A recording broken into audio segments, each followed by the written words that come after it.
अक्सर घरों में आपने सुन रखा होगा कि माएँ हमेशा बताती हैं कि जिनको पीरियड्स हो रहे होंगे, महिलाएं या बच्चियां, उनको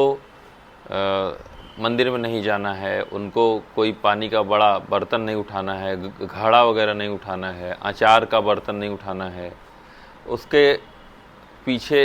वैज्ञानिक कारण है, लेकिन इसको जोड़ दिया गया है आपके धर्म से। उसके पीछे वैज्ञानिक कारण ये है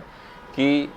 महिलाओं का जब भी पीरियड होता है तो उनके गर्भाशय की जो सबसे अंदर की त्वचा होती है, इसको एंडोमेट्रियम बोलते हैं, वो शेड ऑफ होके निकलती है, टूट के निकलती है।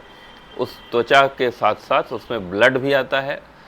तो उसको मेंस्ट्रुअल ब्लीडिंग बोलते हैं। मतलब उनके शरीर में एक घाव हो गया है, उनके गर्भाशय के अंदर एक घाव है जो 5 दिन तक वो ब्लीडिंग कराएगा, फिर वो घाव भरेगा, फिर से नई लेयर आना शुरू होती है। तो आप देखेंगे कि अगर आपके हाथ में, पैर में एक छोटी सी फुंसी हो जाती है, फुड़िया हो जाती है, तो आप भी उसको बचाते हैं, कहीं टच ना हो जाए, कहीं किसी से लग न जाए, दुख न जाए। तो आप जैसे उसको बचाते हैं, उसी तरह महिलाओं के शरीर को बचाने के लिए ये नियम बनाए गए थे कि महिलाएं उस दरमियान विश्राम करेंगी, आराम करेंगी, मंदिर नहीं जाएंगी। मंदिर जाएंगी तो उनको पलथी मार के बैठना पड़ता है, सुखासन में बैठना पड़ता है या पद्मासन में बैठना पड़ता है, नहाना पड़ता है। इवन आयुर्वेद के हिसाब से आपको उन दिनों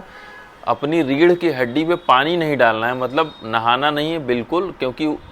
वैसे ही ऑलरेडी वात प्रकोप हुआ रहता है, तो आप और नहाएंगे ठंडे पानी से तो वात प्रकोप के चांस और बढ़ जाते हैं। इसलिए उन दिनों में नहाने को भी मना किया गया है, नहाना नहीं है। आप देखेंगे कि कई देशों में उन 4 दिनों में या 5 दिनों में महिलाओं को, जो वर्किंग वुमेन हैं, उनको छुट्टी मिलती है, सरकारी छुट्टी होती है कि आप उन 4 दिनों में अपने काम पे नहीं आएंगी, क्योंकि आप उस समय आपकी ब्लीडिंग, मेंस्ट्रुअल ब्लीडिंग शुरू होती, पीरियड्स होते हैं, तो आपको उस दिन अपने काम पे नहीं आना है। तो ये कारण है वैज्ञानिक कि आपको